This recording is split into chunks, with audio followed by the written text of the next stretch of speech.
आप देख रहे हैं प्रोग्राम दस्तक रेहान तारिक के साथ। आज जिन स्टोरीज पर देंगे दस्तक उनमें शामिल है दरबार, बाजार और कारोबार बंद। क्या सियासी जमातें एसओपीज की पाबंद नहीं? गिलगित बल्तिस्तान में सजी अहम बैठक। क्या ऑपोजिशन अवामी सर्वे से परेशान है? क्या जज्बात में आकर इख्तियारात से तजावुज का जवाब अदालत में काबिल कबूल होगा? चैनल 24 न्यूज की बंदिश के 72 रोज, रियासत का चौथा सतून मुश्किलात में क्यों? अस्सलाम वालेकुम, मैं हूं रेहान तारिक और आप देख रहे हैं दस्तक। मुल्क में एक मरतबा फिर कोरोना वायरस के केसेस में तेजी से इजाफा हो रहा है। इस हवाले से आज एनसीओसी ने अहम फैसले किए हैं। वफाकी वजीर असद उमर की जेर सदारत national command and operation centre का इजलास हुआ। इजलास के बाद एनसीओसी ने कोरोना वबा का फैलाव रोकने के लिए सख्त इकदाम तजवीज करते हुए बड़े अवामी इज्तिमात पर पाबंदी की सिफारिश कर दी है। अब इजलास में क्या फैसले हुए हैं वो फैसले आपके सामने रखते हैं। इजलास में कहा गया है कि बीमारी में 3 गुना इजाफा हुआ है, लिहाजा ज्यादा खतरे वाले इलाकों में पाबंदियां बढ़ाई जाएं। एनसीओसी के मुताबिक तालीमी इदारों में मस्बत केसेस का तनासुब बढ़ रहा है, जिसे रोकने की जरूरत है। इजलास में तालीमी इदारों में मौसम सरमा की तातीलात पेशगी शुरू करने की तजवीज भी सामने आई है। एनसीओसी ने शादी तकरीबात से मुतालिक रहनुमा उसूल भी जारी कर दिए, जिसके मुताबिक 20 नवंबर से सिर्फ 500 अफराद की बालाई हद के साथ बैरूनी शादियों की इजाजत होगी, यानी आउटडोर इवेंट्स हो सकते हैं, जबकि 500 से ज्यादा अफराद के सियासी, सकाफती, मजहबी, तफरीही और सिविल सोसाइटी के इज्तिमात पर पाबंदी की सिफारिश कर दी गई है। एनसीओसी की जानिब से मसाजिद में एसओपीज पर अमल दरामद की दरखास्त भी की गई है। इसके अलावा मज़ारात, सिनेमा घर और थिएटर्स फौरी तौर पर बंद करने की सिफारिश समेत बाजारों को जल्दी बंद करने और मखसूस दिनों के लिए खोलने की तजावीज़ दी गई है। ताहम एनसीओसी की तजावीज़ पर हतमी फैसले कौमी राब्ता कमेटी के इजलास में किए जाएंगे। एनसीओसी इंतहाई सख्त इक़दाम उठाने पर मजबूर क्यों हुआ है? क्या वाकई पाकिस्तान में कोरोना वायरस की शरह में तेजी से इजाफा हो रहा है? क्या वाकई कोरोना की दूसरी लहर मुल्क के लिए खतरनाक हो सकती है? इस मामले का जायजा आपके सामने रखते हैं। मुल्क में जहां एक तरफ 3 माह से जायद वक्फे के बाद कोविड-19 केसेस की मस्बत शरह एक मरतबा फिर 5% से तजावुज कर गई है, वहीं national command and operation NCOC को गुज़श्ता रोज बताया गया था कि मुख्तलिफ शहरों में लेबोरेटरीज की जानिब से यौमिया मुसद्दका केसेस यानी कंफर्म केसेस 16% से बढ़ गए हैं। सबसे ज्यादा मुसद्दका केसेस में इजाफा आजाद जम्मू कश्मीर में देखा गया है, जहां ये 16.71% था। इसके अलावा बलूचिस्तान में 8.71%, सिंध में 5.39%, पंजाब में 4.46%, गिलगित बल्तिस्तान में 3.24% ये केसेस बढ़े हैं। इस्लामाबाद और खैबर पख्तूनख्वा में केसेस बिलतरतीब 4.92% और 4.61% तक इनमें कमी वाक़ई हुई है। पाकिस्तान में जून में सबसे ज्यादा मस्बत शरह देखी गई और ये मई की 6% के मुकाबले में 23% तक पहुंच गई। ताहम माह सितंबर में मस्बत शरह कम होकर 1.7% तक आ गई थी। आदाद शुमार का जायजा लिया जाए तो 30 मार्च को मस्बत शरह 11.79% थी, जो 25 मई को 19.95% और यकम जून को 22.24% हो गई थी। बादशां इसमें कमी का रुझान शुरू हुआ था और 6 जुलाई को ये 16%, 10 अगस्त को ये 3% और 21 सितंबर को 1.7% तक पहुंच गई थी। ताहम अगले ही माह में एक मरतबा फिर मस्बत शरह में इजाफे का रुझान देखने में आया, इंक्रीजिंग ट्रेंड रहा और ये 19 अक्टूबर को 2.49%, 2 नवंबर को 4.26% और 10 नवंबर को ये बढ़कर 5.13% तक जा पहुंची।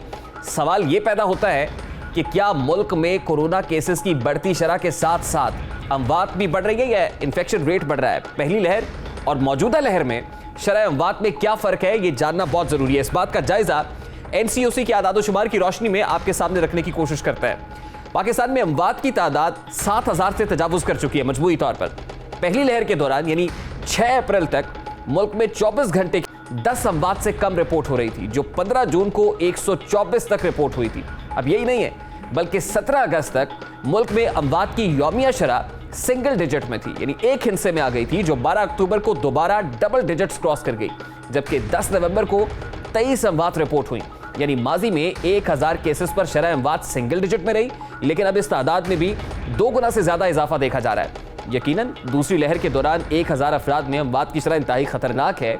इसी तरह कोविड-19 की वजह से नए आने वाले मरीजों का रुझान भी दोबारा बढ़ता हुआ दिखाई दे रहा है और मुल्क भर में अस्पतालों में 131 मरीज दाखिल हुए, जबकि 5 अक्टूबर को यह तादाद 46 तक थी। कोरोना केसेस दोबारा क्यों बढ़ रहे हैं?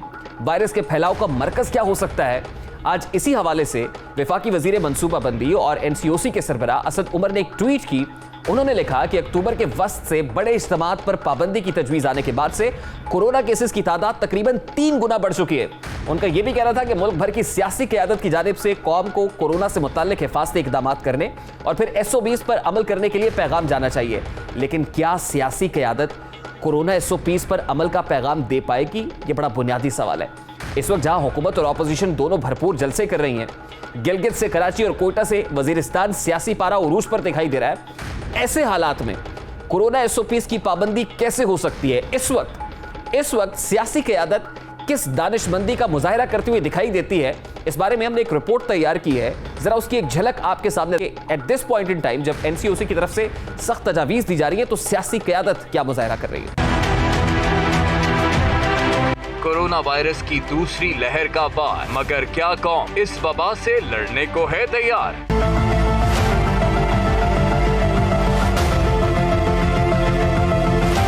मज़ारात बंद, शादी हॉल्स बंद, सिनेमा घर भी बंद, स्मार्ट लॉकडाउन, समाजी दूरी और मास्क की पाबंदी, मगर किसके लिए? क्या सियासी जमातों के कायदीन, सियासी कारकुन और सियासी जलसे इन पाबंदियों से मुस्तस्ना हैं? ये है गिलगित बल्तिस्तान, जहां तेज है सियासत और मसरूफ हैं सियासतदान। इनसे मिलिए, ये हैं अली अमीन गंडापुर, वफाकी वजीर, जोशे खिताबत और गर्मीए जज्बात अरूज पर, मगर ना मुंह पर मास्क, ना स्टेज पर समाजी फासला।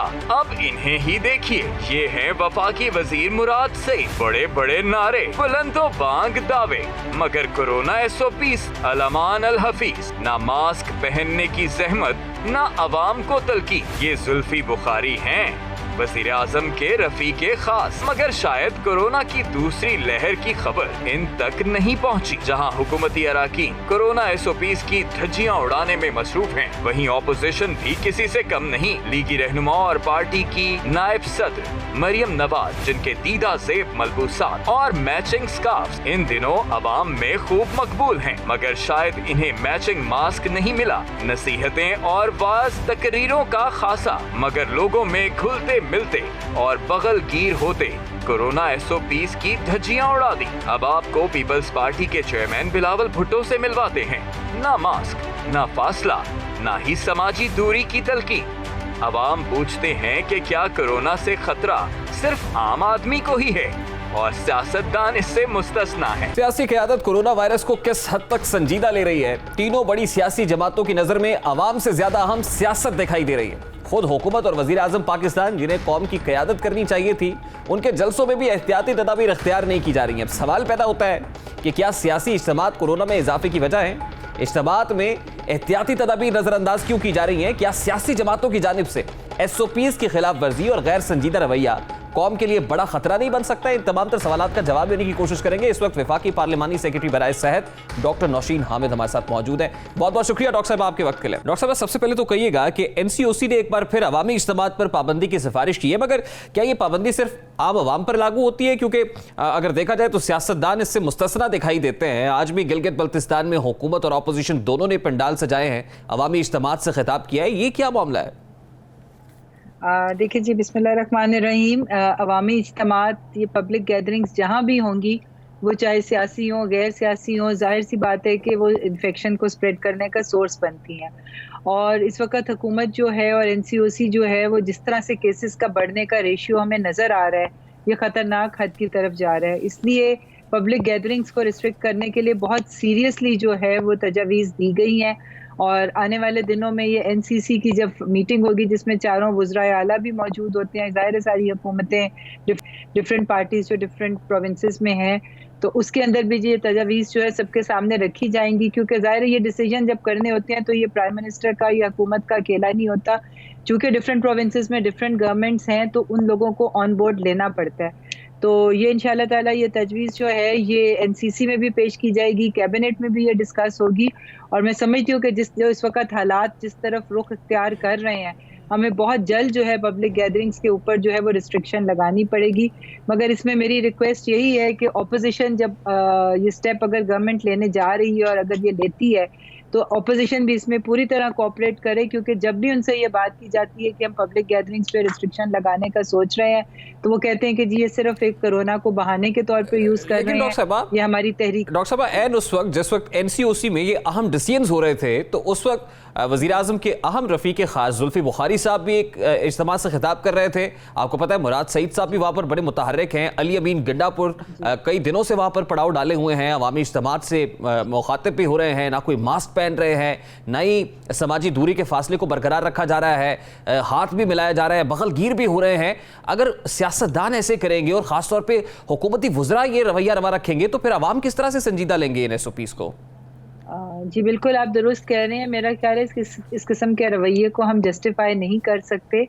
We have to set an example. मगर इंशाल्लाह ताला ये आने वाले दिनों में जो है इसके ऊपर सीरियसली गौर हो रहा है और इन तमाम चीज़ों को जो है वो बिल्कुल एड्रेस किया जाएगा, क्योंकि कोरोना इस वक्त बहुत सीरियस अपनी टर्न ले रहा है। और मैं समझती हूँ इस वक्त गिलगित बल्तिस्तान में भी रेशियो जो है वो बड़ी तेज़ी से बढ़ रहा है। और इसी तरह से जहाँ जहाँ पर जलसे हुए हैं, गुजरांवाला जो है वहाँ पर जलसा जब हुआ था उसके बाद बहुत तेज़ी से वहाँ से केसेस में इजाफा आया था। तो जहाँ हुकूमत और बहुत सारे स्टेप्स ले रही है, इसके ऊपर भी गौर किया जाएगा। गिलगित बल्तिस्तान की आई थिंक 2-3 दिन की अब इलेक्शन कैंपेन रह गई है, तो जैसे ये ख़त्म होती है इंशाल्लाह ताला जो कोई डेफिनेट फैसले जो हैं वो सामने आएंगे। अच्छा डॉक्टर साहब, इमरान खान साहब लॉकडाउन के हामी नहीं रहे हमेशा से, और अब भी लॉकडाउन के हामी नहीं है, लेकिन अगर SOPs की इसी तरह से धज्जियां उड़ाई जाती रहेंगी, SOPs को फॉलो नहीं किया जाएगा ना सियासतदानों की तरफ से ना आम पब्लिक की तरफ से, तो क्या आपको लगता है कि हम जो है बिलाखिर मुल्कगीर लॉकडाउन की तरफ जाएंगे? देखिए जी, नेशनल लॉकडाउन या मुल्की लॉकडाउन के हक में तो प्राइम मिनिस्टर साहब ना पहले थे और ना अब हैं।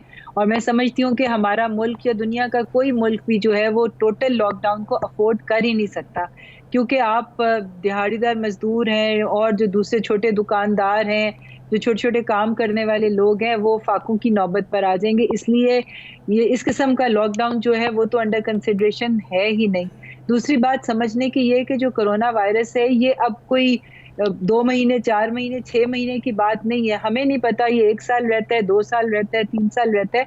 तो इस किस्म की चीज़ों के लिए आप अपना 2 साल 3 साल तो मुल्क को लॉकडाउन नहीं कर सकते। मगर इसके साथ साथ हमें ये भी समझ आ गया है कि ये एक लिवेबल वायरस है।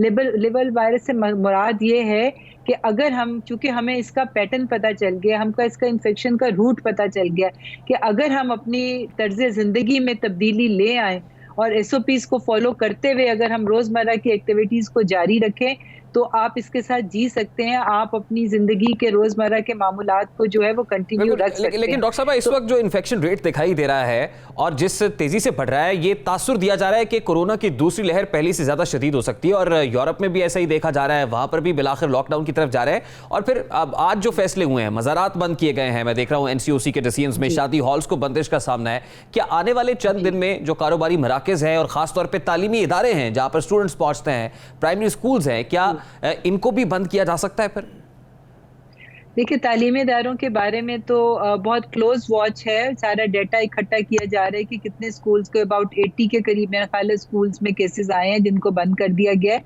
इस वक्त जो अंडर कंसिडरेशन है वो ये है कि अर्ली और एक्सटेंडेड विंटर वेकेशंस, और इसके लिए 16 नवंबर को जो है वो फेडरल मिनिस्टर और तमाम सूबाई मिनिस्टर्स जो हैं वो मिलके बैठेंगे और इसके बारे में डिसीजन होगा। कि ज़ाहिर है इस वक्त देखिए, जहाँ पर लोगों की रोज़ी की बात है कि लोगों को फाकों की नौबत ना आए, उस पर कॉम्प्रोमाइज़ नहीं किया जा सकता।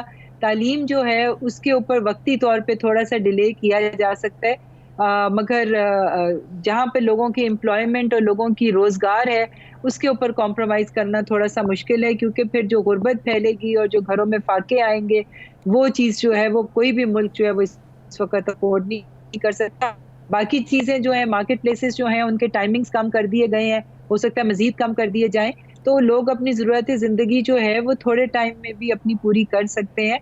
इसी तरह ये मज़ार और ये जो दूसरी जगह हैं, जो पब्लिक प्लेसेस जहाँ पर बहुत ज़्यादा पब्लिक इकट्ठी होती है, ये चीज़ें वो हैं जिनके बगैर भी गुजारा हो सकता है। तो वो इंशाल्लाह ताला इन सारी चीज़ों को बहुत क्लोजली जो है डॉक्टर साहब, दूसरी NCOC तरफ में हुकूमत की monitor जो किया जा रहा है। काउंटर स्ट्रैटेजी है इस वायरस से निपटने के लिए, हमने देखा कि पहले मरहले के अंदर टेस्टिंग के ऊपर फोकस हुआ और WHO भी टेस्टिंग के हवाले से कहता रहा, क्वारंटाइन के हवाले से बात होती रही, फिर जो TTQ स्ट्रैटेजी है ट्रीटमेंट के हवाले से बात होती रही, क्वारंटाइन सेंटर्स बनाए गए। तो अब ये लग रहा है कि क्वारंटाइन सेंटर्स क्योंकि उस वक्त खत्म कर दिए गए थे और उस तरीके से नहीं है जैसे लाहौर में एक्सपो सेंटर में मौजूद था, फिर लोगों का रुझान भी कम हुआ अस्पतालों में जाने का, कुछ टेस्टिंग भी कम हो गई। तो इस वक्त हुकूमत की स्ट्रैटेजी क्या है TTQ के हवाले से? देखिए इस वक्त वो क्वारंटीन सेंटर्स के बजाय, क्योंकि उसका कोई बहुत अच्छा रिस्पांस नहीं आया था, लोगों ने बताने से घबराने लग गए थे, लोग सामने नहीं आते थे जिनको इन्फेक्शन होती थी, सिम्टम्स होते थे, क्योंकि उनको ऐसे लगता था कि हमें घरों से उठा के ले जाएंगे और उन सेंटर्स में बंद कर दिया जाएगा। और वैसे भी पूरी दुनिया में भी और पाकिस्तान में भी ये पॉसिबल नहीं है कि इतनी बड़ी तादाद में आप लोगों को क्वारंटीन सेंटर्स में लेके जाएं। तो अब जो है वो होम आइसोलेशन का जो फॉर्मूला है अब वो अप्लाई किया जा रहा है कि जहाँ कहीं पर भी अगर आपको कोई ऐसे पेशेंट्स नज़र आते हैं तो उनको होम आइसोलेशन एडवाइस की जाती है अनटिल एंड अनलेस के उनको कोई ऑक्सीजन की ज़रूरत पड़ती है। तो वो भी घरों पे ऑक्सीजन प्रोवाइड, कम से कम इस्लामाबाद में जो है वो बहुत सारे ऐसे अदारे हैं जो इस वक्त घरों में ऑक्सीजन भी सप्लाई कर रहे हैं कि अगर किसी को ज़रूरत पड़े तो वो दी जा सके। तो इस वक्त लोगों को होम आइसोलेशन की तरफ इनकरेज किया जा रहा है कि अगर सिम्टम्स हैं तो अपने आप को खुद आइसोलेट कर लें, और साथ उनकी कॉन्टैक्ट ट्रेसिंग के जो उनके इमीडिएट विसिनिटी में जो उनके फैमिली मेम्बर्स हैं या जो उनके वर्क प्लेस के ऊपर उनके लोग हैं या जिनसे भी वो कॉन्टैक्ट में आते हैं, उस कॉन्टैक्ट ट्रेसिंग जो है वो की जा रही है और फिर उन लोगों को भी जो है वो आइसोलेशन के लिए एडवाइस किया जा रहा है। इसके अलावा जिन एरियाज़ में हॉट स्पॉट्स डिक्लेयर हुए हैं जहाँ पर कुछ एक मखसूस तादाद से ज़्यादा केसेस जो हैं वो एक ही स्पॉट पे नज़र आ रहे हैं, उनको लॉकडाउन किया जा रहा है। और इस वक्त पूरे मुल्क में 4000 से ज़्यादा ऐसे हॉटस्पॉट्स हैं जिनको लॉकडाउन किया गया है। ठीक है, बहुत बहुत शुक्रिया डॉक्टर साहब आपके वक्त के लिए। पार्लिमानी सेक्रेटरी बराए से डॉक्टर नौशीन हामिद हमारे साथ मौजूद थी। गुफ्तगू आपने सुनी। एक जानिब मुल्क में कोरोना केसेस की तादाद बढ़ रही है, तीनों बड़ी सियासी जमातें कामयाबी के दावे कर रही हैं, तीनों सियासी जमातों के जलसों में अवाम के जमे गफीर शरीक हो रहा है, इल्जामात और सियासी बयानात का सिलसिला भी उरूज पर दिखाई दे रहा है। इस वक्त गिलगित बल्तिस्तान के अंदर सियासी पारा कितना हाई दिखाई दे रहा है, जरा उसकी एक झलक आपको दिखाते हैं। जालिम के आगे सर नहीं झुकाना। इमरान खान जैसा छोटा और जालिम शख्स जिसके दिमाग में सिर्फ हसद और इंतकाम का भूत सवार है। नवाज शरीफ ने हर जुल्म बहादुरों की तरह अपने सीने पे सहा। हम किसी को इजाजत नहीं देंगे कि वो हमारे बहादुर गिलगित बल्तिस्तान के अवाम के वोट पर डाका डाले। हम किसी को इजाजत नहीं देंगे कि गिलगित बल्तिस्तान के अवाम का वोट चोरी हो। मुझे पता है मेरे पाकिस्तानियों, वोट तो आपने देना ही है। ऑलरेडी वो हार मान चुकी हैं।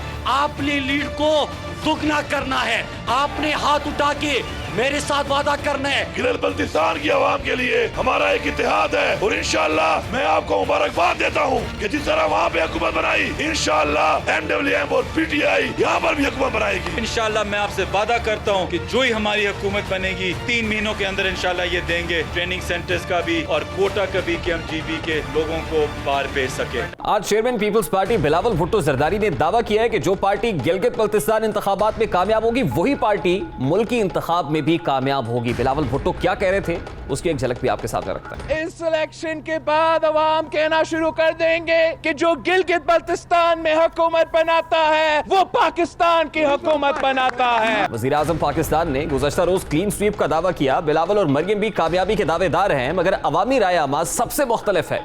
गैलप पाकिस्तान और पल्स कंसल्टेंट की जानिब से गिलगित बल्तिस्तान के इंतखाबात के हवाले से अलहदा सर्वेस किए गए हैं जिसमें अवाम से उनकी पसंदीदा जमात से मुताल्लिक राय ली गई है। सर्वे में शामिल वोटर्स ने गिलगित बल्तिस्तान के इंतखाबात में अपनी पहली पसंद पाकिस्तान तहरीक इंसाफ, दूसरी पीपल्स पार्टी और तीसरी पसंद मुस्लिम लीग नून को करार दिया है। इस गैलप सर्वे के 27% वोटर्स ने तहरीक इंसाफ को अपनी पहली पसंद करार दिया है, जबकि 24% ने पीपल्स पार्टी और 14% ने मुस्लिम लीग नून को अपनी पसंदीदा जमात करार दिया है। सर्वे में शामिल 6% अफराद का कहना था कि वो किसी जमात को वोट नहीं देंगे।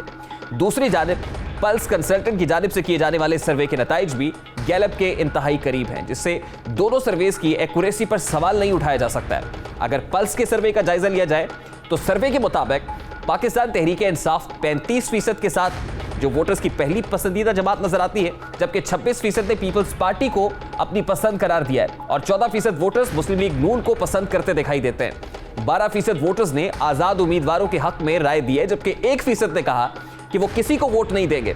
अब सवाल पैदा होता है कि क्या वाकई गिलगित बल्तिस्तान के इंतखाबात मुस्तकबिल में मुल्क की सियासत का रुख तय करेंगे? क्या अवामी सर्वेस के नताइज के मुताबिक ही गिलगित बल्तिस्तान में अवाम तहरीक इंसाफ पर एतमाद करेगी?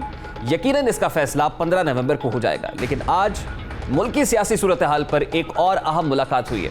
इस मुलाकात में क्या बातें हुई हैं, मरियम नवाज और बिलावल भुट्टो ने क्या गिले शिकवे किए हैं, ये सब बातें होंगी इस ब्रेक के बाद। हमारे साथ रहिए।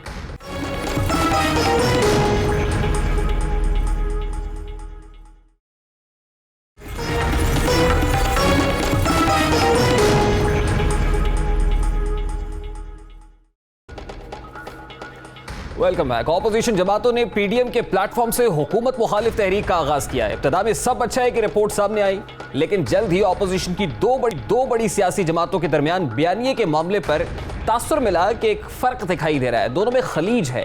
कई ऐसे वाकयात रूनुमा हुए जिनके बाद पीपल्स पार्टी और नून लीग के दरमियान इत्तेहाद टूटता दिखाई दिया। बिलावल भुट्टो ने नवाज शरीफ के बयानिए से इख्तलाफ का बरबला इजहार किया, यहां तक कि गुज़श्ता रोज मिलिट्री कोर्ट ऑफ इंक्वायरी पर बिलावल भुट्टो ने इत्मीनान का इजहार किया, लेकिन नवाज शरीफ ने ट्वीट के जरिए रिपोर्ट को रिजेक्ट कर दिया था। अब मरियम नवाज और बिलावल भुट्टो गुज़श्ता कई दिनों से गिलगित बल्तिस्तान में मौजूद हैं। उनका पड़ाव इस सियासी मैदान में है जहां गिलगित बल्तिस्तान के इंतखाबात का दौरा है।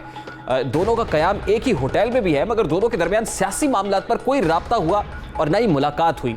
आज मरियम नवाज ने गिलगित में आखिरी जलसा किया, साथ ही उन्होंने बिलावल भुट्टो को चाय की दावत दी।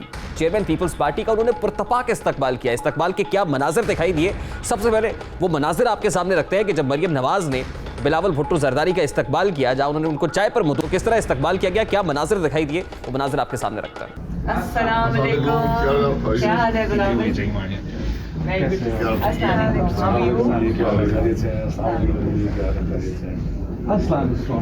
कैसे आप? खैरियत से?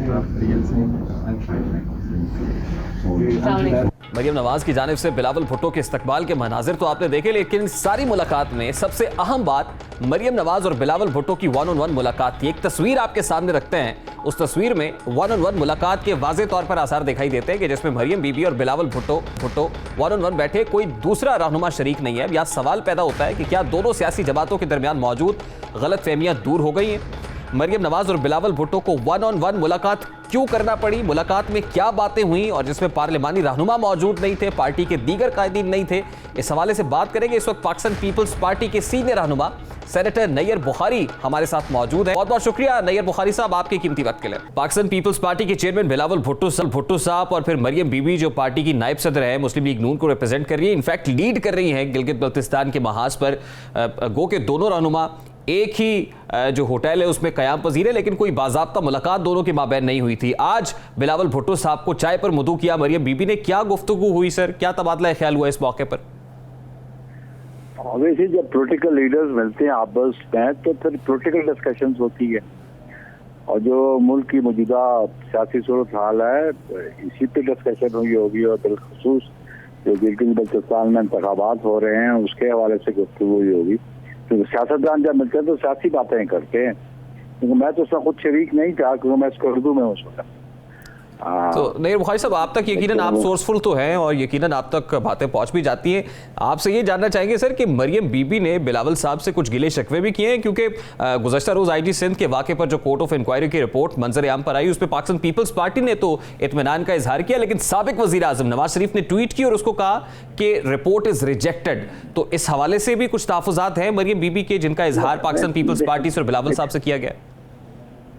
देखिए, हर पॉलिटिकल पार्टी अपने एंगल से इश्यूज को देखती है, और बिलखुसूस ये जो इंसिडेंट था और जिसपे ये चेयरमैन बिलावल की ही इनिशिएटिव पे आर्मी चीफ ने ये एक्शन लिया और उन्होंने इंक्वायरी कमेटी बनाई, और क्योंकि उसमें ऑफिसर्स वो थे जो आर्म फोर्सेस से जिनका ताल्लुक था, तो फिर ये कॉम्पिटेंसी ही आर्मी चीफ की थी कि वो इंक्वायरी कंडक्ट कराते। अभी जो इंक्वायरी रिपोर्ट आई है उसमें एटलीस्ट ये बात तो सामने आ गई कि किसी साइड से, चाहे वो वफाकी हुकूमत थी या वो लोग जो पोस्टेड थे, उन्होंने ट्रांसग्रेस किया अपने अथॉरिटी को, और जिसकी वजह से ISPR की स्टेटमेंट भी आई कि उनको वहाँ से रिमूव कर दिया गया। फर्दर एक्शन क्या लिया जाता है क्योंकि removal is not a sufficient thing. Obviously जब कोई चीज बात एस्टैब्लिश हो जाए तो फिर law takes its course, you know, जो भी कानून को होगा। तो बिलावल साहब ने तो इस बात का इत्मीनान किया कि एटलीस्ट ये पिन पॉइंट हो गया, और ये जो इशू था जिसपे ये बुनियादी तौर पे वफाक में क्या मुस्लिम लीग एन में और पीपल्स पार्टी में नफाक और तफरीक पैदा हो, वो कोशिश उनकी नाकाम हुई। तो इस वजह से चेयरमैन बिलावल का इत्मीनान है। बाकी रहा कि जो रिपोर्ट अभी पब्लिश नहीं हुई डिटेल्स पे, एक शॉर्ट स्टेटमेंट आई SPR थी और जिसकी रिमूवल था।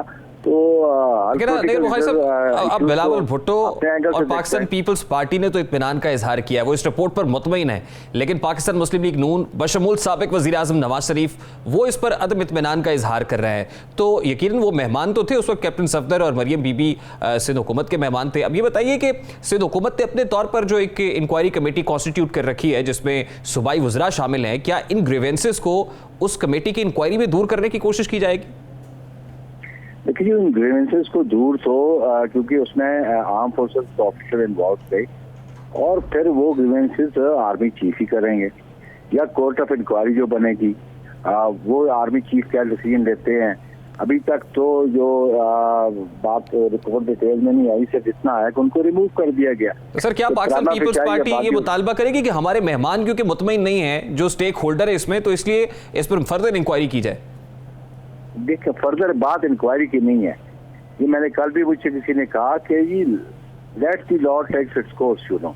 अभी तो ये बाज़ी नजर में ये बात सामने आई, उसके आगे क्या प्रोसीड करते हैं। आर्मी की इंस्टीट्यूशन है, आर्मी का अपना एक्ट मौजूद है और कानून मौजूद है। ऑब्वियसली एक जिम्मेदार आर्मी चीफ के कहने पे ये इंक्वायरी हुई, तो वो जिन्होंने इंक्वायरी की भी वो भी जिम्मेदार लोग हैं। जो कानून में बातें मौजूद होंगी, जो कानून के तकाजे होंगे वो पूरे होने चाहिए और वो होंगे भी, मेरा ख्याल है।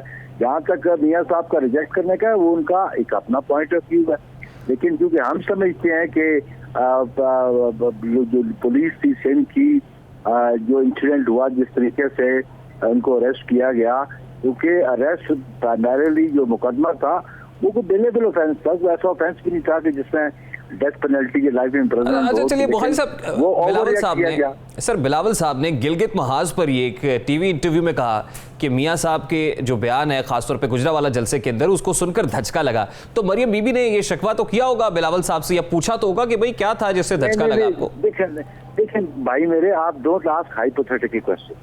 क्या हाइपोथेटिकल क्वेश्चन है ना, मैं जब उसमें शरीक नहीं हूँ, आप उस पर शरीक नहीं हो, आप क्या सराइयों पे बात कर रहे हो? मैं इसलिए आपसे जानना चाह रहा हूँ सर, मैं इसलिए जानना चाह रहा हूँ सर कि खलीज और एक डिवाइड का तासुर दिया जा रहा है कि पाकिस्तान पीपल्स पार्टी और नून लीग में एक डिवाइड है। ख्याल है आप मीडिया वाले और पीटीआई वाले, उनकी ये ख्वाहिश है कि विजुअल थिंकिंग है डिवाइड की, डिवाइड करता नहीं है। पीडीएम यूनाइटेड है, पीडीएम 26 पॉइंट जो उनका डिक्लेरेशन है उस पर मुत्तफिक है, और जो उनका प्लान ऑफ एक्शन है उस पर मुत्तफिक है, और ultimate object removal of this government था, वो उन्होंने अचीव करना है अपना ऑब्जेक्ट। बाकी हर पॉलिटिकल पार्टी का अपना मैनिफेस्टो भी है, अपना लाइन ऑफ एक्शन भी है, पॉलिसी है, लेकिन पाकिस्तान पीपल्स पार्टी और दीगर जमातें जो सिग्नेटरी है उस डॉक्यूमेंट की वो पाबंद है कलेक्टिव डिसीजन। भाई साहब ये बात आपकी बिल्कुल ठीक है कि पीडीएम के महाज पर ये इत्तेहादी हैं, पाकिस्तान मुस्लिम लीग नून और पाकिस्तान पीपल्स पार्टी का इत्तेहाद है, लेकिन सियासी हरीफ भी तो है ना, वो गिलगित बल्तिस्तान के इंतखाबात हो या फिर कोई नई हुकूमत बनाने के हवाले से हो। तब दोनों तरफ से ये कहा जा रहा है कि जनवरी में हुकूमत नहीं आएगी और ये तहरीक इंसाफ हुकूमत चली जाएगी, तो उसके बाद क्या होगा, फिर कौन होगा? अवाम जानना चाहते हैं। पाकिस्तान पीपल्स पार्टी होगी, पाकिस्तान मुस्लिम लीग नून होगा, क्या होगा सर? देखें बात यह है कि बुनियादी बात इस हुकूमत से निजात की थी। बुनियादी वजह यह थी कि जो इनकी बैड गवर्नेंस है, आटा मैंने खुद 80 रुपए किलो इस्लामाबाद में खरीदा, चीनी लोगों की दस्तरस में नहीं है, और इधर इन्होंने गिलगित बल्तिस्तान के इलेक्शनों में जो इन्होंने एक टीम भेजी हुई है, एक घबराहट के आलम में, ये उसको प्री पोल रिगिंग मैं समझता हूँ।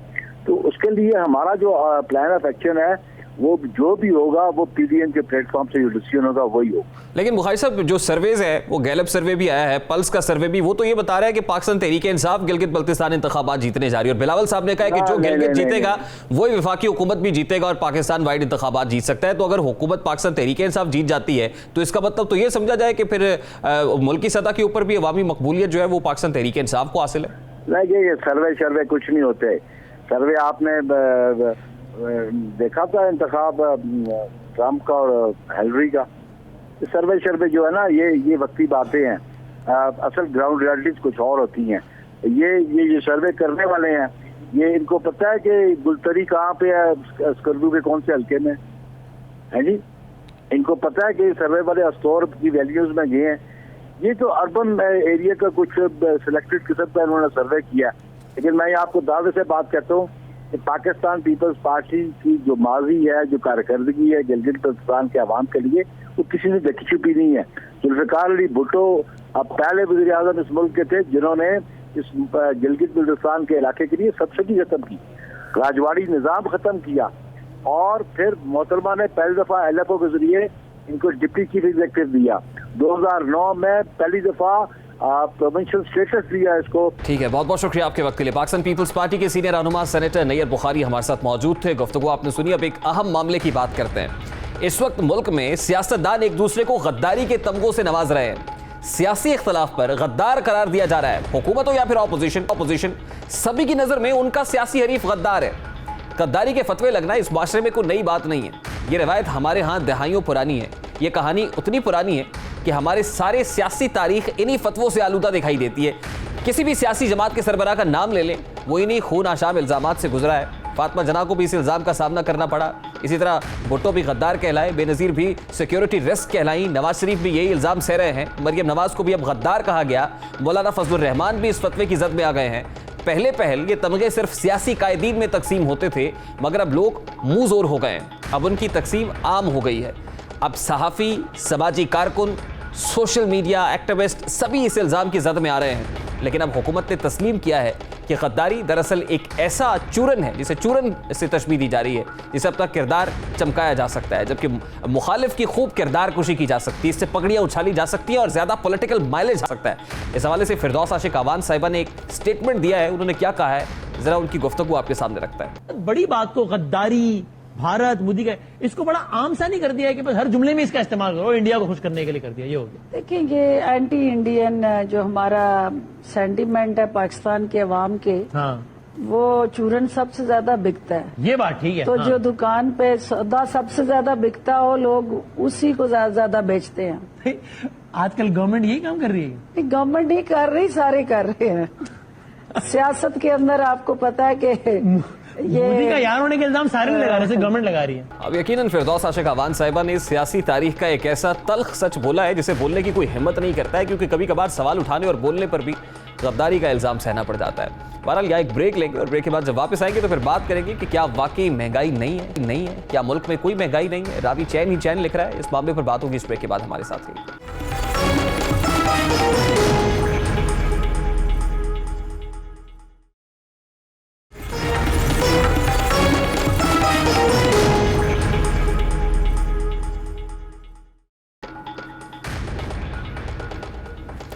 Welcome back. आज LNG रेफरेंस में साबिक वजीर आजम शाहिद खाकान अब्बासी एहतसाब अदालत में पेश हुए। अदालत में पेशी के बाद उन्होंने मीडिया से बात करते हुए सियासतदानों के मुकदमात की समाअत आवाम के सामने करने का मुतालबा किया। उन्होंने कहा कि एहतसाब अदालतों में जो मुकदमात चल रहे हैं उनकी मीडिया पर लाइव कवरेज होनी चाहिए, ताकि आवाम को पता चले कि जिन लोगों पर मुकदमात चल रहे हैं उनके खिलाफ इल्जामात की असल हकीकत है क्या। साथ ही उन्होंने कहा कि माजी में हमने जज्बात में आकर बिजली और गैस के मंसूबे लगाए, हम अदालतों में भी यही मौक़िफ़ अपनाएंगे कि अवामी दबाव में आकर से तजावुज़ किया। कराची में जो IG का अगवा का वाक़या हुआ, हमें इस केस में उस वाक़े से यकीनन फायदा पहुंचेगा। वहाँ भी ये कहा गया कि कुछ अफसरान थे वो जज्बात में आ गए और उन्होंने IG को अगवा कर, तो हमारा दिफा भी यहाँ यही होगा कि हम भी जज्बात में आ गए। जब हमने देखा कि मुल्क में बिजली नहीं है, गैस नहीं है, लोग परेशान हैं, तो हमें भी जज्बात में आ गए और हमने भी तेजी से ये काम मुकम्मल किया। शाहिद खाकान अब्बासी के मुताबिक वो अदालत में मौक़िफ़ अपनाएंगे कि उन्होंने अवामी रद्द-ए-अमल के नतीजे में जज्बात में आकर इख्तियारात से तजावुज़ किया है। लेकिन सवाल ये उठता है कि क्या जज्बात में इख्तियारात से तजावुज़ काबिल कबूल है? क्या सियासत में जज्बाती बयानिया फ़ायदा पहुंचा सकता है? क्या अदालत जज्बात में आकर इख्तियारात से तजावुज़ की दलील तस्लीम कर लेगी? शाहिद खाकान अब्बासी का बयान केस में उन्हें कितना फ़ायदा पहुंचा सकता है? तो सवालात का जवाब देने की कोशिश करेंगे। इस वक्त मुमताज़ माहिर कानून साबिक अटॉर्नी जनरल इरफान कादिर हमारे साथ मौजूद हैं। बहुत बहुत शुक्रिया इरफान कादिर साहब आपके वक्त के लिए। इरफान कादिर साहब, आज साबिक वज़ीर आज़म शाहिद खाकान अब्बासी LNG केस में पेश हुए। जब वो बाहर आए तो मीडिया से बात करते हुए कहा कि हमारे सामने अब एक बयान मौजूद है और हम कह सकते रूबरू पेश होकर, क्योंकि इख्तियारात से तजावुज़ का केस है, इख्तियारात से तजावुज़ किया है तो हमने इसलिए किया कि अवाम का प्रेशर बहुत ज़्यादा था, अवाम महंगाई की चक्की में पिस रहे थे, बिजली नहीं थी, गैस नहीं थी, तो हमने अवामी प्रेशर पर जज्बात में आके इख्तियारात से तजावुज़ करते हुए बिजली और गैस के मंसूबे लगाए। क्या कोर्ट के सामने ये दलील, ये जवाब जो है काबिल कबूल हो सकता है इरफान कादिर साहब? देखिए, अगर तो वो ये कह रहे थे कि उन्होंने कोई क्राइम कमिट नहीं किया या उनकी इंटेंट नहीं थी टू कमिट अ क्राइम, बल्कि उस वक्त के हालात का तकाजा था कि उन्होंने ये डिसीजन मेकिंग की थी, हाँ किसी को ये डिसीजन मेकिंग पसंद आए या ना आए, लेकिन बहरकैफ ये डिसीजन मेकिंग जो थी इसमें इंटेंट जो थी वो मिसिंग थी, क्योंकि जो क्राइम का जो इंग्रेडिएंट है वो होता है एक एक्ट एंड इंटेंट बोथ, और अगर इंटेंट मिसिंग हो तो फिर वो क्राइम नहीं बनता, तो गालिबन वो इस तरफ इशारा कर रहे थे। तो इरफान कादिर साहब, ये जो जज्बातियत की बात हो रही है, कुछ फैसले जज्बात में किए जाते हैं और अगर इंटेंट उसमें ये हो कि वो पब्लिक के इंटरेस्ट के अंदर है, अवाम के मफाद के अंदर है, तो इसका मतलब ये है कि वहाँ पर जो है उसको फिर इस पैराए में देखना चाहिए और वहाँ पर इक्विटल हो सकता है। देखें, कानून की जो बेसिक सबसे मुसल्लमा असूल है वो है सेलस पॉपुलाई सुप्रीमा लेक्स, कि welfare of the people is supreme law. तो लिहाजा अगर कोई डिसीजन मेकिंग सरकार की इसलिए की जाती है कि this is in the welfare of the people, तो उस डिसीजन मेकिंग की जो नीयत है उस पर तो आप शक नहीं कर सकते ना, अगर कि किसी ने नेक नियति के साथ ये डिसीजन मेकिंग की है। अच्छा इरफान कादिर साहब, वैसे ये जांचना बड़ा कॉम्प्लेक्स और मुश्किल नहीं है कि इसमें इंटेंट किसी का क्या था जिस वक्त ये किया, तो इसको कौन चेक करेगा और इस हवाले से कैसे इसको जो है वो मुमकिन और यकीनी बनाया जाएगा कि उस वक्त शाहिद खाकान अब्बासी साहब ने जो किया या जो दीगर केसेस हैं सियासी क़यादत के, वो असल में उन्होंने जज्बात में आके लार्जर पब्लिक इंटरेस्ट के अंदर जो है वो किए थे? ये बिल्कुल जांचना मुश्किल नहीं है। इसके लिए क्या इतनी मुश्किल बात है भाई? अगर किसी को अगर किकबैक्स मिले हैं, उसने फायदा उठाया है और उसके पास एविडेंस है प्रोसिक्यूशन के पास या इन्वेस्टिगेशन के पास कि उन्होंने करप्शन की है, तो उसका एविडेंस होना चाहिए ना। अगर करप्शन का एविडेंस ही नहीं है, अगर किसी को रॉन्गफुल गेन ही नहीं हुआ, सिर्फ डिसीजन मेकिंग है, डिसीजन मेकिंग से आप कैसे केस बना सकते हैं? बिल्कुल नहीं बना सकते आप। बिल्कुल ठीक है, यानी जहां पे जो है वो करप्शन का कोई चार्ज नहीं है या कोई ऐसा नहीं कि जिसमें ये सर्टन हो जाए कि यहां पर कोई पैसे किसी को ट्रांसफर हुए हैं या गैर कानूनी लीगल हुए हैं, और अगर कोई गुड फेथ के अंदर हुआ है तो आप ये समझते हैं कि उसमें इक्विटल हो सकता है और वहां पर वो केस खारिज हो सकता है? देखें, एक चीज होती है गुड फेथ, एक होती है decision making regardless of whether there is anybody has committed a crime और नॉट, बिकॉज जो डिसीजन मेकिंग है आप उससे एग्री करें या ना करें, इम्प्रूवेंट डिसीजन मेकिंग भी तो हो सकती है ना। एक बंदे ने सही असेसमेंट नहीं की तो उस पर क्राइम तो नहीं है ना, वो तो डिपार्टमेंटल प्रोसीडिंग्स तो हो सकती है उसके खिलाफ।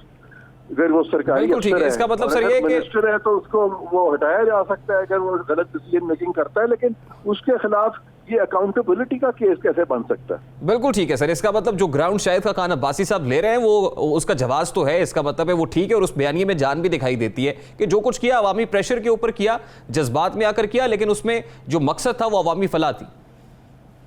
देखिए, शाहिद खाकान अब्बासी साहब जो है वो बड़े संजीदा किस्म के आदमी हैं, उनका बड़ा वसी और रीस तजर्बा है, पाकिस्तान के प्राइम मिनिस्टर भी रहे हैं, तो उन्होंने अगर ये तमाम बातें की हैं तो कुछ सोच समझ के की है ना, तो बेहतर होगा कि अगर आप उनसे इस सारी चीज की वजाहत लें तो वो आपको ज्यादा बेहतर तरीके से इसकी वजाहत करके बताएंगे। ठीक है, बहुत बहुत शुक्रिया आपके वक्त के लिए। इरफान कादिर हमारे साथ मौजूद थे, गुफ्तगू आपने सुनी। इन दिनों इलेक्शन कमीशन ऑफ पाकिस्तान अवामी नुमाइंदों के असासाजात की तफसीलात जारी कर रहा है। सेनेटर्स और मेंबरान कौमी असम्बली के बाद वज़ीर आला के असासाजात की तफसील भी सामने आ गई है।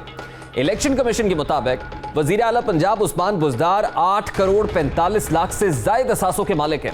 वज़ीर आला 2 लग्जरी गाड़ियों और 4 ट्रैक्टर्स के मालिक हैं, जबकि उनके पास 20 तोला सोना भी है। वज़ीर आला उस्मान बुज़दार का अंदरून या बैरून मुल्क कोई कारोबार नहीं है। वज़ीर आला पंजाब के हवाले से वज़ीर आज़म पाकिस्तान की क्या राय थी माजी में, आला पंजाब उस्मान बुजदार को तैनात किया गया था। तो इस हवाले से इमरान खान साहब क्या कहा करते थे, उसकी एक झलक आपके सामने रखता है। सरदार उस्मान वो वाहिद MP है जिसके घर में बिजली नहीं है, और इंशाअल्लाह ये जो हमारी विजन है कि हमने निचला तबका भी उठाना है, हमने पासमानदा इलाकों को भी ऊपर लेके आना है, ये इंशाअल्लाह जो हमारी विजन है तहरीक इंसाफ की, उसके ऊपर मुझे यकीन है कि ईमानदार सूबे का चीफ मिनिस्टर जबरदस्त काम करेगा और हमारी विजन पे पूरा होगा। कहते जी वो आपने इमरान खान ने शुरू में बड़ा मुझे है कि जी आपने किसको चीफ मिनिस्टर बना दिया।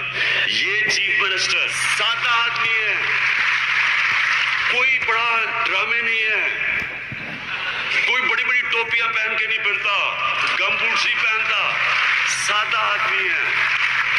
और फिर आज ही है, सबसे मिलते हैं, ऐसे करके हाथ नहीं मिला। यहाँ एक ब्रेक लेंगे, जिसके बाद बात करेंगे कि क्या वाकई मुल्क में महंगाई खत्म हो गई है। इस मामले को उठाएंगे इस ब्रेक के बाद। हमारे साथ रहिए।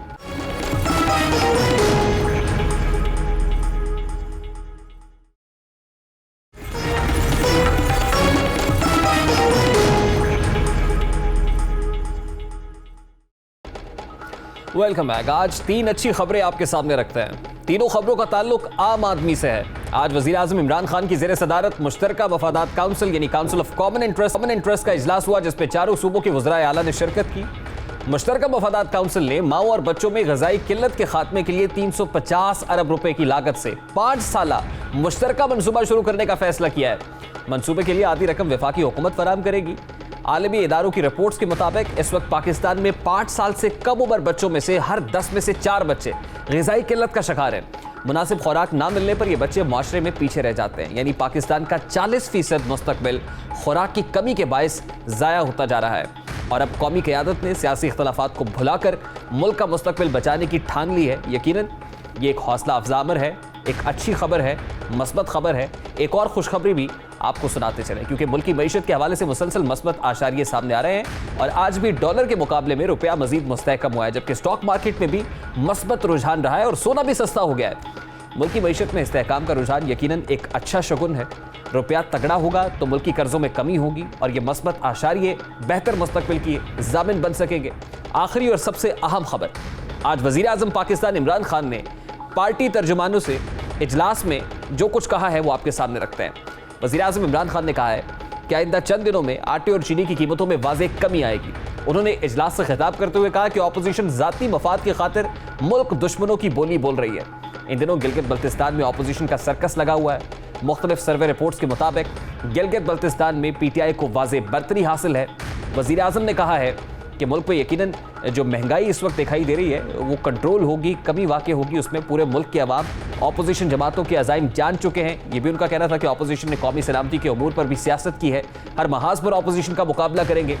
हुकूमती तर्जुमानों से गुफ्तगू में वज़ीर आज़म ने कहा है कि महंगाई से मुताल्लिक हमारी सूबाई हुकूमतें हंगामी बुनियादों पर इक़दामात कर रही हैं। मुल्क की मईशत के मस्बत आशारिये पर अपोजिशन के लिए यकीनन परेशानी लाहक है। इस वक्त परेशानी तारी है अपोजिशन पर। वज़ीर आज़म ने आटे और चीनी की कीमतों में कमी का दावा भी किया है, लेकिन मीर रियासत इस दावे को क्या समझा जाए। मीर रियासत रुपया मुस्तहकम हो रहा है, मईशत बेहतर हो रही है, लेकिन आम आदमी पर इसका असर क्यों नहीं है, महंगाई पर काबू क्यों नहीं पाया जा सका है। मीर रियासत आलमी इदारे तो बच्चों को ग़िज़ाई किल्लत की रिपोर्ट्स दे रहे हैं, मगर लाखों ऐसे पाकिस्तानी भी हैं जिनको 2 वक्त की रोटी मैसर नहीं है, जो फाको मर रहे हैं। मीर रियासत हम आएंगे क्योंकि सवाल करना हमारा हक है। हम रियासत का चौथा सुतून है जिसे गुज़श्ता 72 दिनों से पाबंदी की दीमक लगी हुई है। इस वक्त क्या सूरत हाल है उसकी एक झलक भी मेरे रियासत आपके सामने रखते हैं।